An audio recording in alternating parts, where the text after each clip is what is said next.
Welcome back to another technical deep dive here in the debug zone. Today we're tackling a big question and breaking it down with insights from other users. Hopefully this clears up some misconceptions and helps you get the answer you need. So buckle up, stay a little curious, and let's jump right in.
And that's a wrap.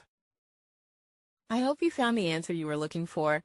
If you did, take a second to hit that subscribe button. It really helps out. And let me know in the comments which solution worked best for you. See you next time in the debug zone.